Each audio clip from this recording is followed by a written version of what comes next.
So today we're doing part 2 of our Thriving as an Empath series. And this is a 9-part series.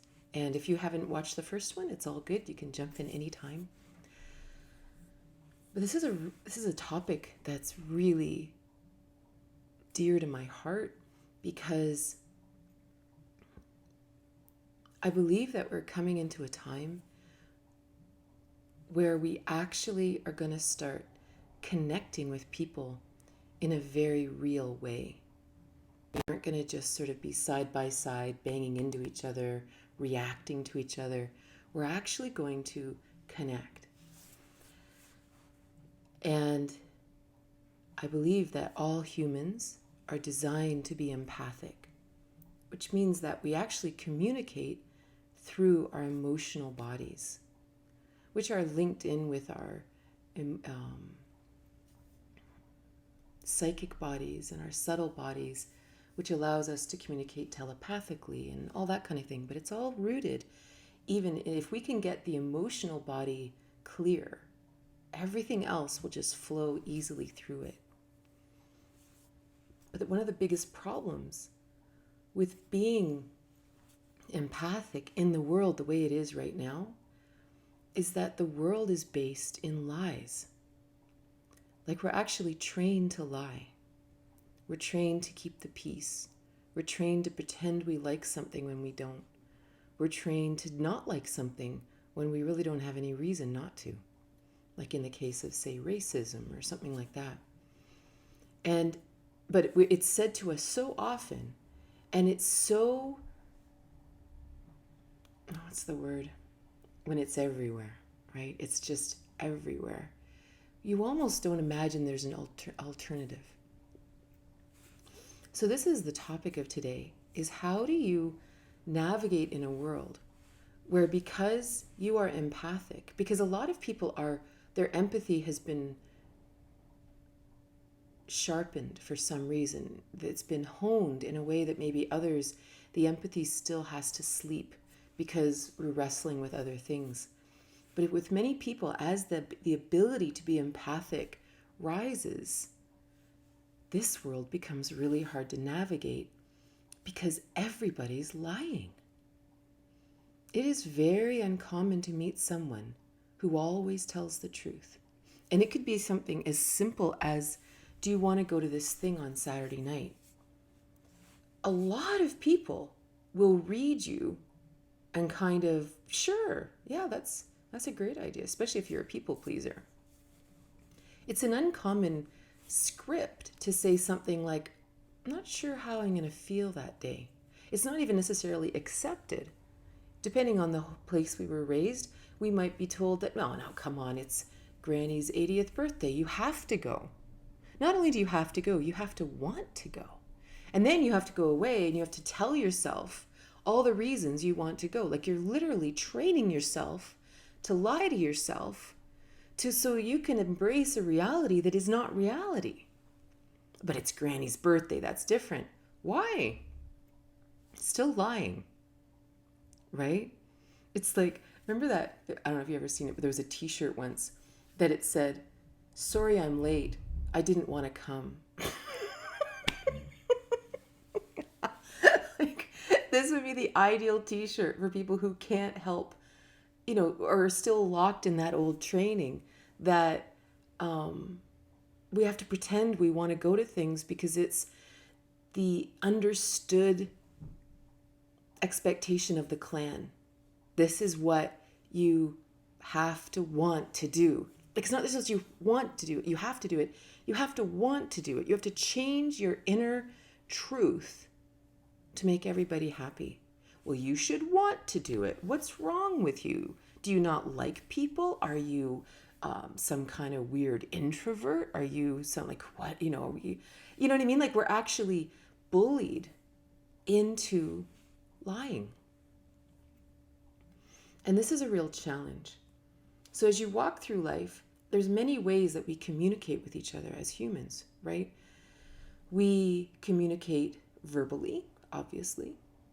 We communicate emotionally. Again, telepathy and stuff is sort of mixed in with that, but on the surface, let's talk about emotion. We can communicate physically. We can have a certain stance. We can even flail around if we're angry and make ourselves bigger, to scare you into something, right? But we can lie verbally and we can lie physically. Emotionally, you might actually be feeling real pain in someone and real fear. But physically, they're going to, or maybe verbally, they're going to attack you and they're going to make themselves big, which is all a lie. It's all just a show, because the truth is they're actually afraid. This is really hard to navigate, especially if you're sensitive, especially if you're mostly attuned to their emotions. So now you have this frightened person pretending they're angry and righteous and getting really big physically. That's not their truth. Their truth is they want to slink into the corner and maybe they want to lick wounds from their childhood. Maybe that's what they really need to do. This is really confusing, right? How in the world do you communicate with someone who's so disconnected from their own truth? Like, you can't respond to the anger. You can't respond to the big show physically when you know your heart's kind of breaking for them. And the hard thing is, it gets very confusing in our minds, right? This gets really confusing because on the one hand, it almost makes us calm down because we know they're actually frightened and maybe we won't fight back. Maybe it allows us to end up in situations where we shouldn't be.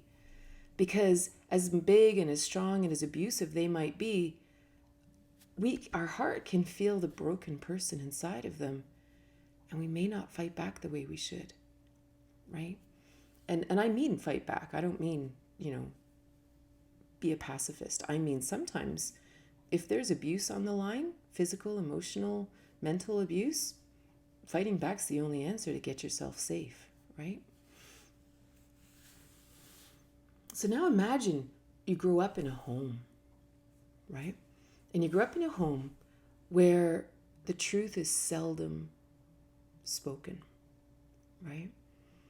People are maybe keeping the peace. Maybe there's one person that's a big personality that's a challenge. Maybe there's alcohol, maybe there's abuse, maybe there's power and control and, dysfunction there.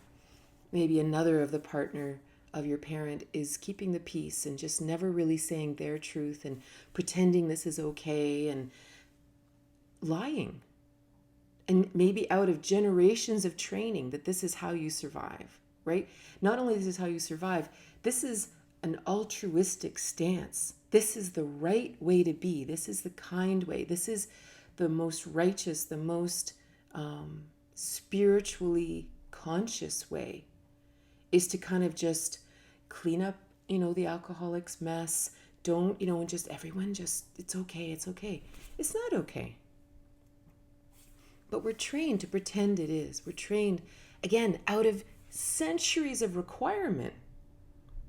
100 years ago, that partner couldn't leave, right? They had to find the silver lining.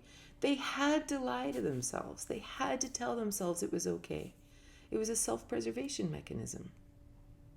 It's not evil. It's not a lack of character. It's not a lack of conviction or power. It's good training. It's survival training from generations of people. And so now imagine you're a child in this home. And again, and the lying could be anything. It could be belief in a certain system. It could be belief in a political system. It could be belief in a religious system. It could be belief about the world in general. Maybe they're true, maybe they're not true. Maybe the people who are sharing them don't even know if they're true because they learned it from their parents. But the hard thing is, we talk a lot about satya. We hear, this deep, deep truth. Well, how do we feel that deep truth?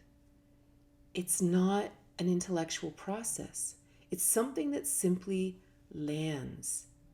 inside of us that we go, yes, this is truth, right? And if you're surrounded by kind of half-truths and twisted ideas and all this, you sit there and you kind of start to think you've gone crazy because you can't connect with anything that's being talked about. And then these people have friends and family, and they're all talking about it. And they all seem to think it's really interesting, and they're building upon the stories, and they're making life decisions based on it, and they're judging other people based on this. And you're sitting there going, why don't I get anything that anyone's talking about? And then we start to think, well, it must just be me. Maybe I'm weird. Maybe I'm different. Maybe I'm messed up. Maybe I can't think straight. Maybe I'm not very intelligent. Maybe that's the problem. Maybe I'm not smart enough to understand what the people are talking about. And we start to have all of this self-worth stuff and well, I'm just different and I'm an outsider and I'm this. It's not that. The people that you're interacting with might be really nice people, but what they're saying simply isn't truth. And they don't even necessarily know it's not truth. This is one of the great challenges is as a society in general, and there's always exceptions to this, right? So I'm just going to talk in a big generalization just for fun. In general, we are taught to be pathological liars. And when someone's a pathological liar, what that means, it doesn't mean they're evil, it doesn't mean they're manipulative, it doesn't mean anything like that. But it means that we are lying and we don't even know we're doing it. That's what it means. When I was a teenager, I spent about 2 years being a pathological liar because I felt like I was boring. And I felt like I was this little boring library girl guide nerd. And I didn't want to be that. And I really wanted to be cool. I wanted to be popular. I wanted to be accepted. And I realized one day I was sitting with a bunch of friends. I'll never forget. I was sitting with a bunch of friends and I realized I had gone away for the weekend. My family had a cottage up north of Toronto. And we would go away for the whole summer because my parents were teachers, so they had the summer off. Well, and I did have all kinds of adventures there. I was maybe 12 or 13. And sometimes you'd meet boys and sometimes you'd kiss boys. And back in the day when we talked about going around the bases, which is a concept that has now been destroyed through young teenagers watching porn. There's no such thing as going around the bases. But this is a classic thing to lie about in the late 70s, early 80s, how far you went with someone, right? And so, of course, I would go back to school in the fall and I would say, oh, I met this boy. And what? Oh my God, what happened? What happened? And I'd tell the story as it actually happened. And it was kind of like, oh, well, yeah, well, who hasn't done that? And then one day, something happened inside of me, and I thought, they'd never know. They'd never know whether or not this was true or not. So I added a little something to the story, and that suddenly, oh, no. And I was the popular one. I was the one with the great stories. I was more experienced than the others. And of course, we're just like young teens, right? But something in me was like, wow, that was cool. Then I realized that I could kind of embellish any story. No one would ever know. And what happened is I started getting into the habit of it to the point that I stopped realizing I was doing it. It was almost like every story in the world, everything that happened to me was just the foundation for a much better story that I could tell. I had actually morphed storytelling. And of course, you guys know I love telling stories, right? So this was always in there, but my life wasn't, I guess, interesting enough that I thought anyone wanted to hear my stories. And this went on for a while. I completely, and of course, it's young teens, and I had all kinds of self-worth issues and a million issues there too, right? But then one day I got caught in the lie. And whoever it was that I had told the lie about, for some reason, one of my friends ended up meeting up with them, and they said, that's not true. And then what really happened was 2 years of horrid bullying of me to the point that I had to hide in the library. It was because I'm actually very shy. As much as I might be teaching, I'm actually very shy. And my little 13, 14-year-old self died. And I would just hide from them because they would yell at me, you're just a little liar, and you're just a little geek, and you're just, and this is the 80s, right? So it's all nerd this and dork this and brown noser this and So anyway, that broke me out of my pathological lying stage. But then the wild thing is I had to actively learn to tell the truth again. Like, it's like I had to accept my reality for what it was, and I had to discipline myself to only tell exactly the truth. And it was hard. Like, after you've been lying for a long time, it is so hard to tell the truth. And that's kind of just a teenage version of this, but this is just my story. But the crazy thing is, this is a lot of our training, right? And it can start at home, where you want to make your parents happy. And maybe, your parents want you to really want to be in sports. You don't really want to be in sports, but you can see how happy it makes them, or maybe they just make you do it. So you kind of start telling yourself that, no, I like sports, and this is a thing. And, and you really tell them, oh yeah, I love hockey, or I love soccer, or I love whatever. And we're taught that when we lie, other people smile. And when we lie, they love us, right? If we say something that makes them happy. And then we go to school, and we're taught to sit still when all we want to do is go and run. We're taught to listen when we're not even remotely interested in it. And you're not allowed to sleep, and you're not allowed to doodle, and you're not allowed to look out the window.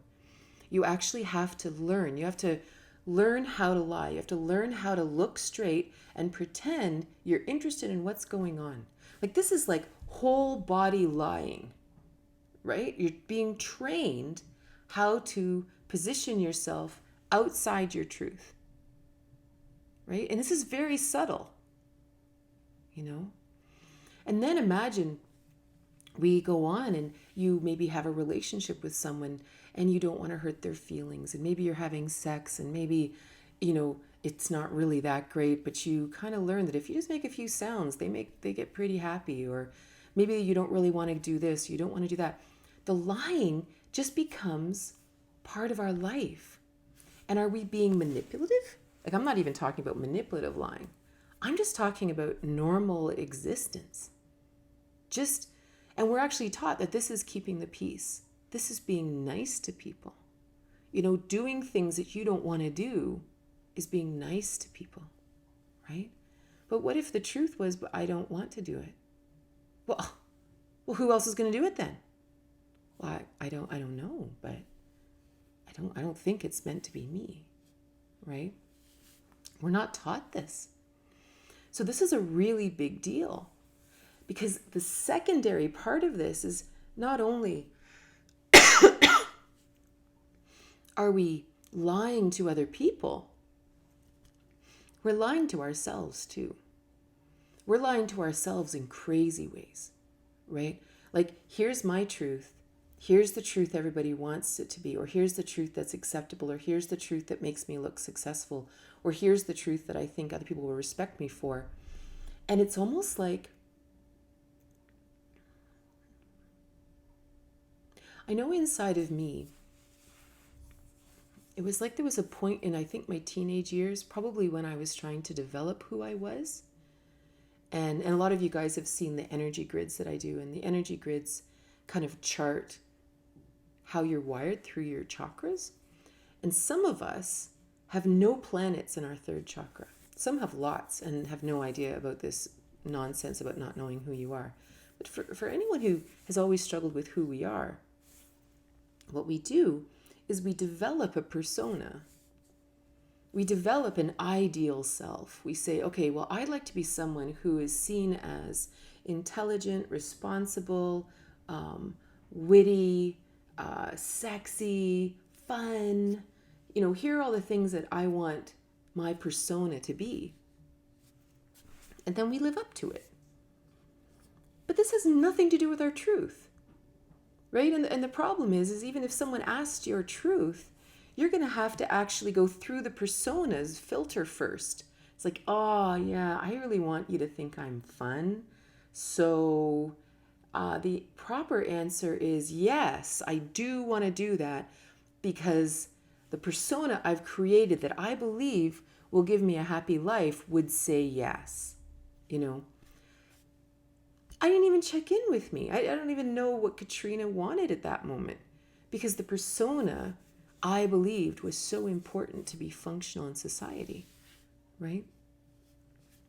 When we are accustomed to lying to ourselves, this it's the double whammy, right?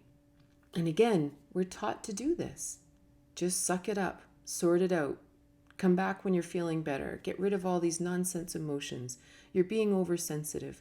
You shouldn't be upset by that. Oh, you should be over that by now. You should be angry about that. You should care about this. You should, we're taught all these shoulds, how we're supposed to be. And a lot of them stick. And it is a crazy day when we all of a sudden start connecting with my real self. And you start to realize that, wow, I don't want to do that at all. And I don't even like hanging around with you. And I've never liked to do that. And you'd kind of go, and it's so strange because we've built up these beliefs that if I don't like that, people aren't going to like me. Or if I don't like doing that, I'm just some weird social recluse or something. Like we have all these philosophies built on all of these lies we tell ourselves. So we're actually quite afraid to give up the lies. Because if I'm just me,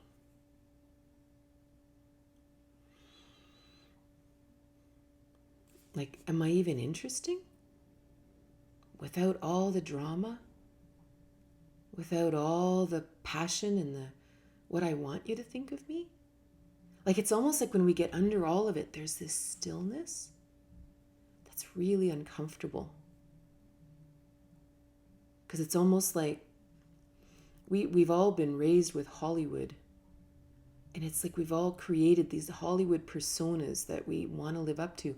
And it can be anything. It can be being a good daughter or a good son to our parents. It can be being the perfect parent. It can be being the fun friend in the group. It can be being a teacher or an enlightened person or someone who's important in society or a business owner. But what if you don't want to be that anymore? What if you never wanted to be that? What if it's nonsense to think we even are any of those things? What if we're just Sally? What if we're just Katrina? What if we're just John? What if we're just me?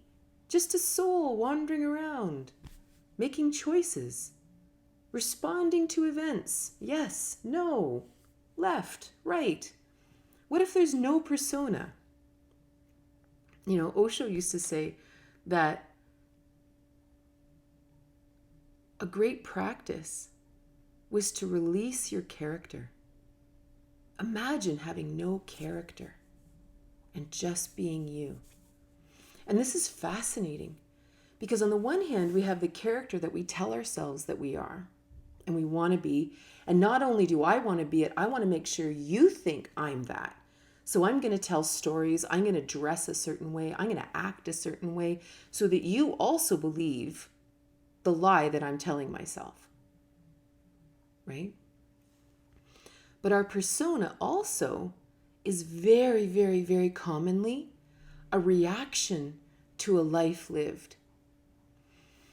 In our chakra series, we talk about, how we have these perfect chakras inside of us, this perfect divine energy that we really are. Then we have this crazy world that we're all like living in, which I love, but I'm not pretending it's easy. That's the key, right? The world's crazy, just crazy. But I really like being alive here, right? So the world's crazy. So then we develop this interface, almost like this raincoat between this beautiful divinity and this crazy world. And when we are raised in a difficult home or a difficult society or a difficult religion or there can be tension about all kinds of things, whether it's racism or homophobia or even crazy things like the concept of royalty, right? The concept of royalty, and I'm not talking about the queen or anything like that. The idea that some people are more important than other people. That movie stars are more important than the people that watch the movies. That rich people are more important than poor people. That people with education are more important than people who aren't. This idea of royalty is one of the greatest lies that we integrate into who we are. On either side. Maybe we're that rich person and we think we're all that in a bag of chips. And those people over there, well, they obviously just don't work hard enough, right? Or maybe we're, the ones that, are just like, oh my God, we're starstruck because we see some movie star. And it's like, honestly, if you ever got to know them, it would be shocking how incredibly human they are. Like, there's no such thing as royalty. Nobody's better than anybody else. And when we have internalized this idea, this causes a lot of crazy in the world. So let's say, for example, we have this interface and even that idea that some people are better than other people. Part of our character might actually be in reaction to that idea.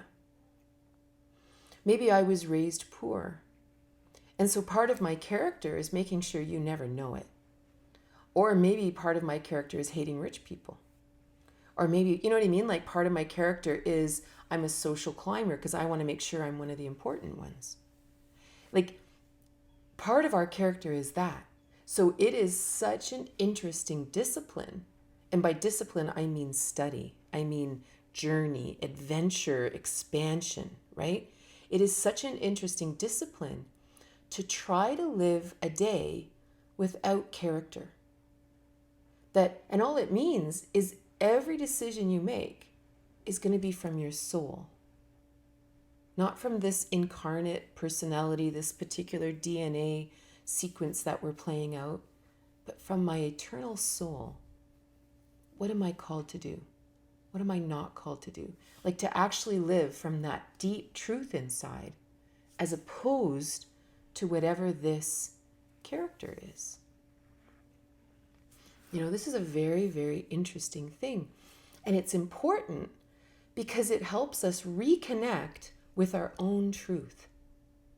And the crazy thing is, once we start to do this personally, once we really start to go inside and identify the falsehoods that we've internalized and the actual truth inside of us, not only is our life infinitely happier after that, but we also have a lot of compassion for others who also haven't seen the difference between the falsehoods that they are living according to and the truth of who they really are.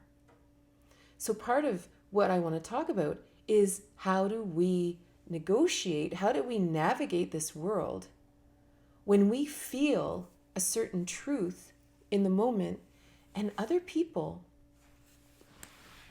aren't really reflecting that. I remember the first time I ever met Jim, my teacher, who I've talked about, if you're new, 1999, I had breast cancer. It's the topic of my book, What If You Could Skip the Cancer? And a teacher appeared in my life, as they do. And the wild thing about this man is I remember sitting and talking to him. It's so funny, right? When I think back to when this was, because this was over 20 years ago.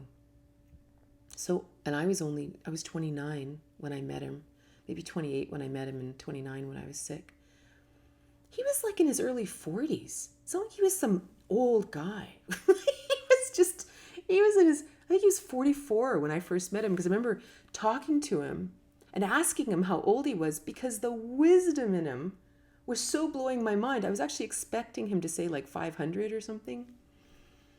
But what I remember the most was sitting and talking to someone who only told the truth. There was not a single platitude, politeness. There was nothing. He wasn't repeating something he read. He wasn't repeating something he heard from his parents. He wasn't repeating something that he heard from society or the church or anything else. And I wasn't interpreting it this way at the time. I just remember sitting there and listening to him, and every single word he said dropped as truth inside of me. It was all in alignment. I didn't have a single bit of resistance on the line. There was no static, it was just truth. And I'll never forget it. I just remember sitting there listening, going, wow, I didn't know this was possible. And the crazy thing is, at the time, the only language I had, because I was 29, the only language I had at the time was, this is the first man or the first person I've ever trusted. And it was so curious, because that's the only language I had.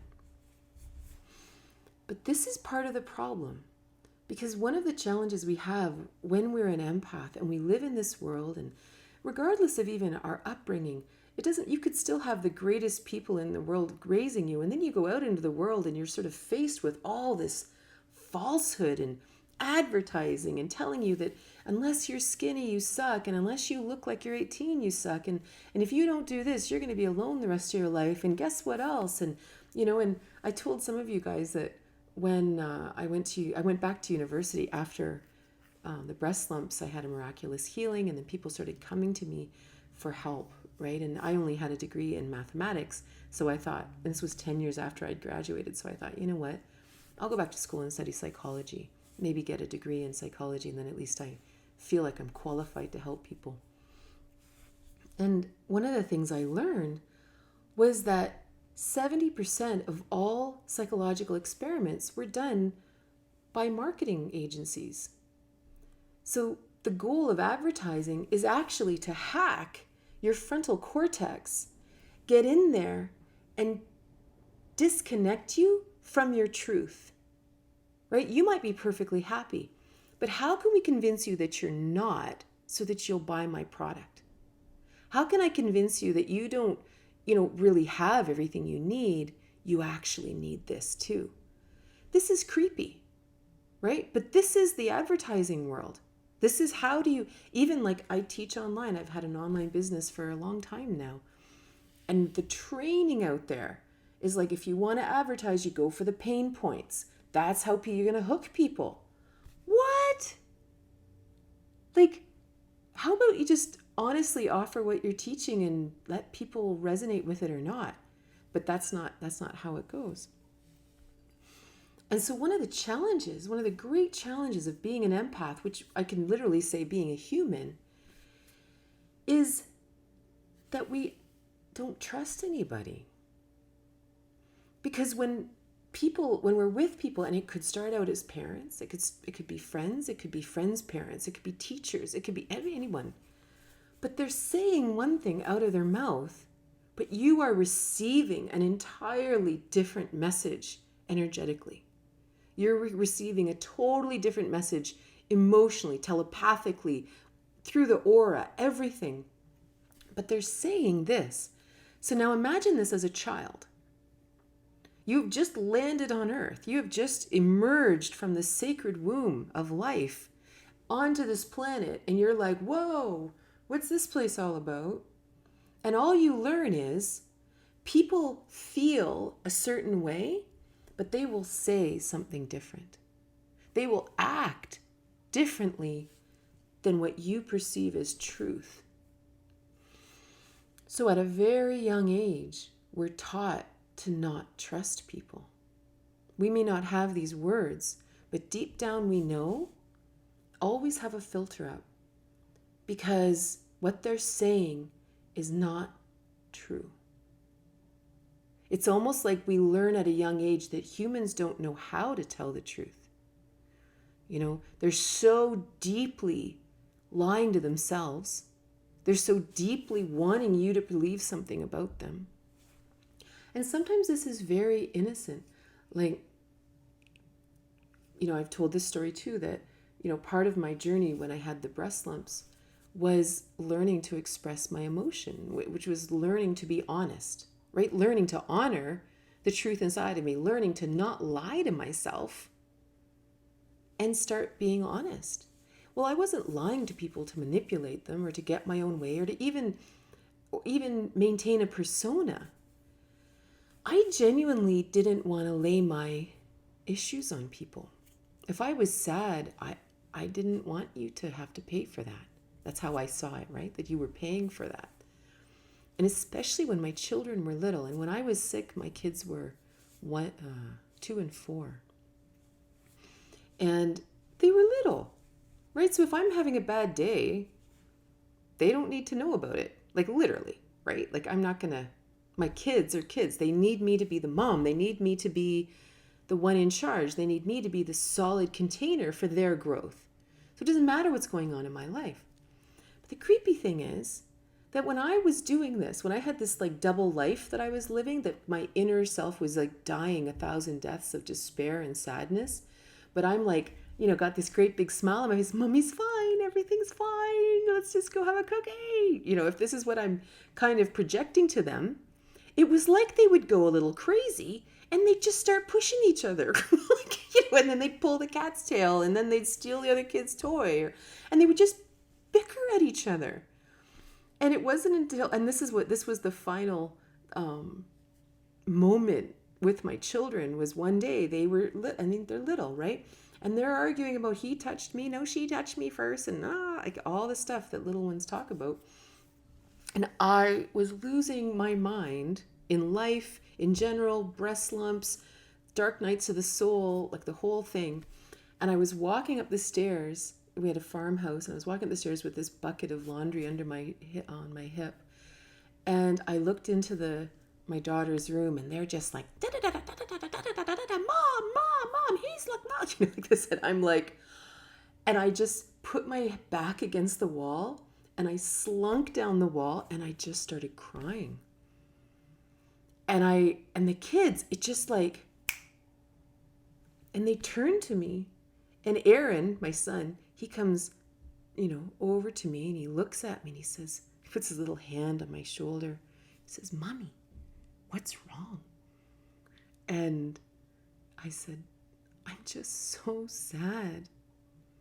And he said, and then he puts his little back against the wall and he slides down the wall like I did. And he said, yeah, I get like that too. And then my daughter came over and she crawled into my lap and I just sat there and cried. And I realized that this doesn't burden them. You know, like it's actually better to be honest and just say, I'm just sad today. It's almost like normalizing being true to self, you know? And so anyway, so it's really interesting because what happens is, like, that's not even a manipulative trying to be something I'm not. It's just, I don't want to hurt you. I don't want to burden you with my stuff. So we're sort of surrounded by this, which makes it very difficult to trust people, right? Like you meet someone, you think, wow, that's a really nice person, but something doesn't feel right. Like you can't quite trust them. It's almost like there's so much buried inside of them. You're almost a bit nervous because you just don't know if all of a sudden it's going to explode. You know, it's just going to, you know, and that's going to be the end of it. So when we start to really tune in with self and we really become clear with our own truth and our own falsehoods that we've been living according to, when we talk to someone else, it becomes easier to sort it out. And not only do we, it's not always about trusting them, but we start to trust our own sense of truth, right? We start to trust our own ability to read people. And again, I don't go around reading people. That's not a thing. That's the one thing about being an empath. It's a really important skill to be able to pull in your antenna. I don't in any way read people unless they ask, or if I'm in intimate conversation with someone, then I open up my heart. But I don't go to the grocery store like reading people. Like, it's none of my business. We're not evolved as a society enough yet to be that heart open. That'll come maybe in time, but now it's a good thing to have kind of Japanese privacy, that we keep our eyes to ourselves, because people are really struggling and hurting, right? So we have to be careful. We have to use our gifts for good, not looking into people's lives who haven't asked us to. Sorry, I got on a little bit of a sidetrack. But when we're really clear ourselves, we trust that when we're having a conversation with someone, that if they're kind of going offside, you can feel it. And you can kind of say, are you sure? Are you sure that's true?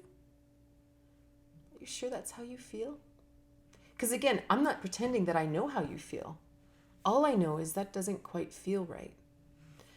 And in my world, in my circle of friends and family and kids, this is how we talk. Like, this is why I love to verbally process with my friends. I'm not verbally processing with them so they can solve my problems, but I can say something, and even just their reaction to what I'm saying, I can feel like what I'm saying isn't quite right. Maybe it's partially right, but there's a falsehood that's been woven in there somehow. And together we sit there and kind of go, what is the truth about that? And we can kind of ponder it and say, well, is it this? Is it this? Oh, this is it. Yes, this is interesting, right? So you can really play with it with kind of inner circle people or people you're close with. And out in the world, sometimes you just realize that people just want to talk. They just want to hear their story. And sometimes I find if people are talking to me and they're telling you something and none of it's landing, like none of it. Like I've recently had conversations with people and they're telling me their plans about something and just none of it seems like it's real. It's almost like they're just telling a story from a movie. But I just listen, because what do I know? Maybe it's absolutely true. But I don't get particularly invested in it, and I have a hard time responding to it or actually really. And then what will you, like, I can't actually engage in it. And eventually that topic just sort of dissipates, right? And then we just sort of start talking about something else, because I'm not capable of engaging with it, because I can't feel it inside of me. We don't have to call people out and say, I'm intuitively reading that what you're saying is wrong. Like, we don't need to be like that, because we're all just people. Maybe I'm not reading them right. Maybe I'm projecting my stuff on them. Maybe what they're feeling I'm resonating with and it's throwing me off. Like, I don't pretend that, unless I've been paid. Like, if someone hires me to say, Katrina, tell me what you think. That's a whole other thing. But anyway.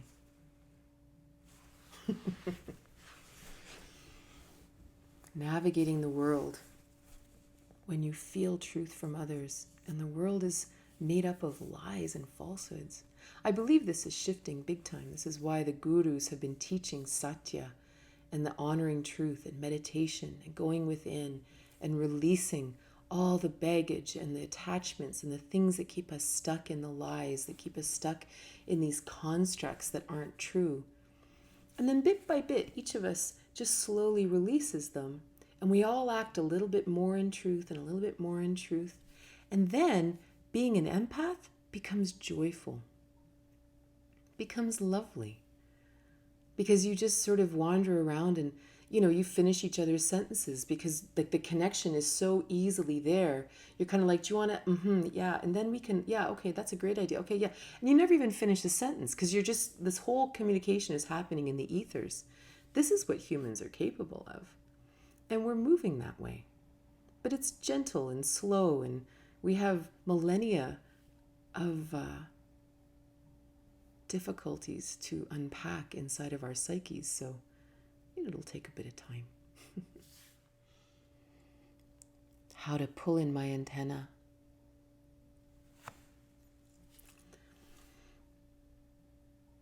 Honestly, it's all about your intention.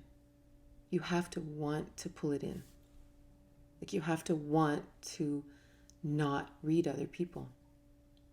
And it's a challenge because sometimes it's like we're so used to it. We're so, like, for example, if we were raised in a difficult home, we are intrinsically trained to scan the crowd all the time. It's like as a child, you had to have your antenna up so in like this all the time just to keep yourself safe. And I've told you guys about my friend that she says, she was raised by assassins, not literally, but emotionally. So she was raised to keep her antenna up. And it was quite a thing to learn slowly to say, I'm not in danger here. I can pull my antenna in and I am safe to walk without this antenna up. So we really have to decide. It's a big deal. It makes dating difficult. Yeah. It also makes dating an interesting adventure. Like, I remember chatting with a guy once when I was dating in Toronto, and he was the most happy, positive guy. And I said, how are you finding dating? And he says, oh, it's fascinating. I met an accountant last week, and 2 weeks ago I sat with an author, and now I've met you. I mean, I'm just meeting the most interesting people. I was like, you have the best attitude about dating I've ever met. And it's so interesting to actually meet people and just go there. Like, do you even like being around this person? Like, nothing deep, nothing interesting. Like, it's so weird, right? You go on one date and suddenly people are asking you about your sexual fetishes and your desires for life or something. And you're like, whoa, I want to know what book you wrote. Like, I want to know, what kind of ice cream you like to eat. And then later we can slowly trust our readout of people, right? How do you protect yourself from others' projection, bad energy? It's so easy to say to ourselves and truly know it's their stuff and not take it personally. But as empaths, it can still affect us. How do we protect our aura and feel calm in the company of others' chaos? So I believe, and this is just how I see it, I also believe that there are many, many, many kinds of empaths. So this is only how I perceive it. There's a time in our life where we really need that strong protective bubble that we learn when we start doing energy work and things like that. That. But oftentimes we need the protective bubble because we have pain inside of us, right? We have trauma that we haven't been able to heal yet, right? This is normal. This isn't, again, like some weird character flaw.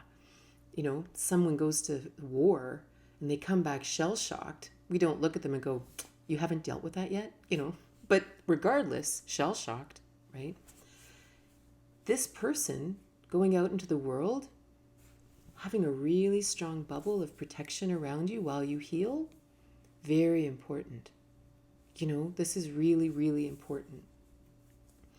And this is where, because we're still healing, we're really susceptible to the pain of other people. We're really susceptible to their projections.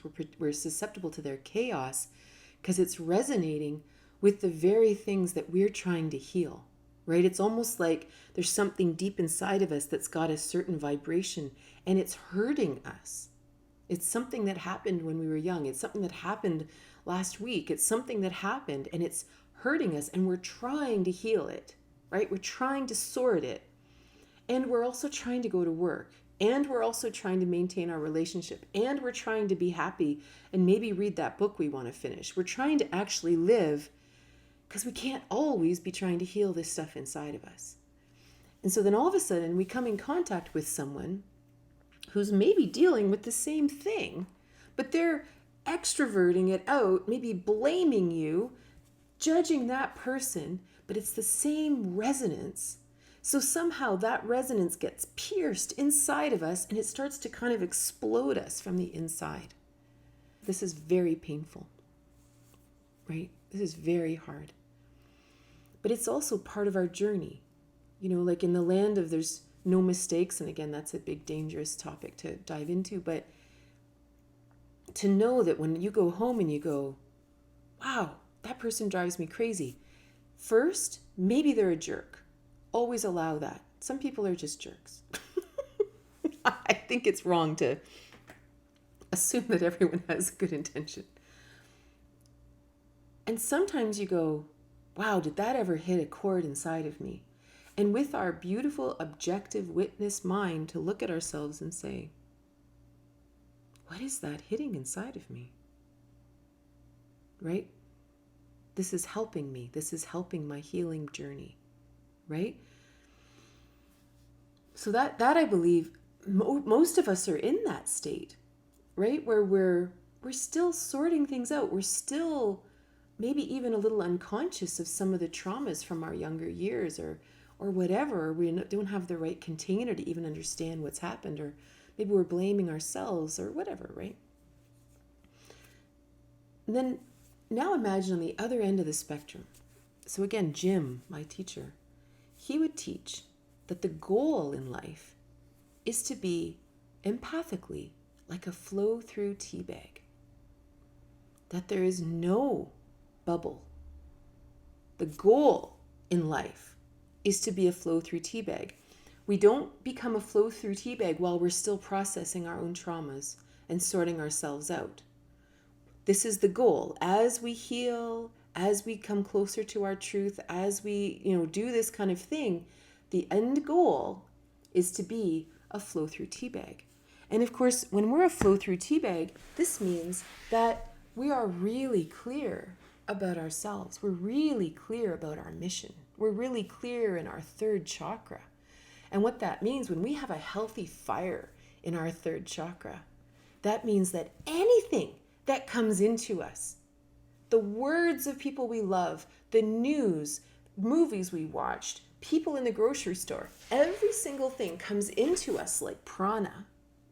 It is processed through our third chakra, burned in this cauldron. The nutrients are kept and the rest is discarded. And when we have that strong, powerful center, it doesn't matter what's around us, because we're so clear, that's for me, that's not for me. This is for me, that's not for me. So this is just the goal. And it's not something to say, okay, I want to be that now. It's like, no, if we have a broken leg, use crutches. If energetically you're sorting yourself out, put up a bubble. This is really responsible and important. Like I remember even at the end of my journey with the breast lumps, I had to send my kids to my dad's. I couldn't actually care for them. I had to actually create the quietest sanctuary for myself because I couldn't be around anybody. So I could kind of go into the darkest corner, right? To really get to the bottom of whatever was there. I couldn't be around anybody, not my family, not my friends, not anybody, It's really important to honor wherever we are. They're all interesting points, right? How to speak our truths to those like family members who are so used to and expecting our former lying selves. So I believe what I experience in the world is that the consciousness is shifting. It's almost like on some level, we're all a little tired of the old way. You know, we're a little tired of the posturing and the nonsense and the arguing and the da da da da da. And if we are just gently ourselves, we're gently honest, people will have a reaction to it. But then that'll be their reaction. And then maybe someone else in their life will also be honest and they'll have a reaction to that. And maybe it has to happen 5 times before they, in their own time, in their own journey, say, well, if they don't feel obligated to do this thing, then maybe I don't have to do it. You might just be one voice of 10 that finally has that other person give themselves the right to not lie anymore. You know, and what they do with it, we can't do anything with anyway. All we know is if I lie, it hurts my soul. Like every time, if I'm asked to, I can't even do it. Like if I'm asked to lie, it just about makes me gag, right? That's where we want to be. That the minute something's going to come out of our mouth that's not true, that something kind of stops us and we say, wait a minute, what's my truth here? Right? Everyone else in our life, they're just part of our lives. They're kind of the other characters in our play, you know, and with kindness and love and all that kind of thing, right? But it's a big deal. Thank you so much for being here. I hope you have a wonderful day.